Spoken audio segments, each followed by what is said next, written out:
Et nyt syværksted skal få kvinderne i Vollsmose ud af lejlighederne og ud på arbejdsmarkedet.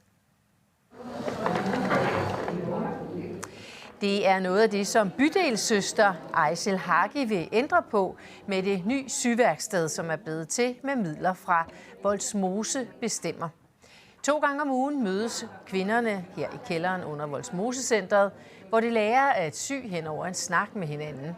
Meningen er, at det skal bekæmpe ensomhed og på længere sigt klæde kvinderne på til at komme i arbejde.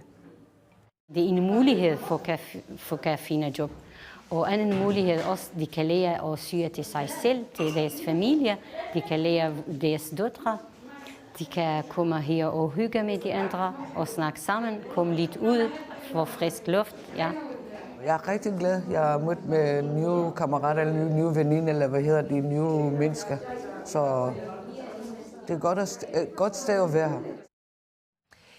På vores hjemmeside kan du lige nu læse om 16-årig Markus fra Middelfart, der sidste år blev påkørt af en taxa, mens han var i byen. Han slap med en hjernerystelse, men det kunne meget nemt være endt værre. De seneste 15 år er 10 fynske unge omkommet på vejen hjem fra byen. Det har TV2 Fyns ungdomsredaktion bemærket set nærmere på.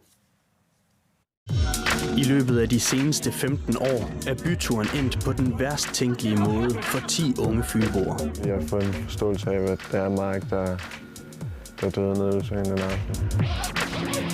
10 unge har mistet livet på vej hjem fra byen. En 17-årig dreng fra Odense døde i morges efter at være blevet ramt af et tog, der hvor jernbanen passerer Østre Ringvej i Odense.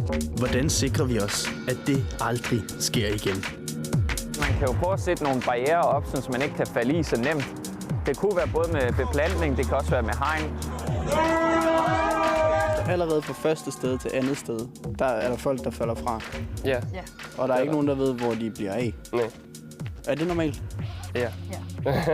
Meget. Men er det et problem? Ja, det er jo egentlig et problem, fordi man jo ikke ved, hvor folk forsvinder hen. Vi er ligesom nogle unge gutter og tænker, at der kan ikke ske os noget, og man jo bare lever livet. Ja, det er altså fra på lørdag, at du kan se dem, der ikke kom hjem på Bemærks YouTube-kanal. Om lidt så er der årgang 0 på TV2, og kl. 22 der er vi tilbage med fynske nyheder igen. På gensyn.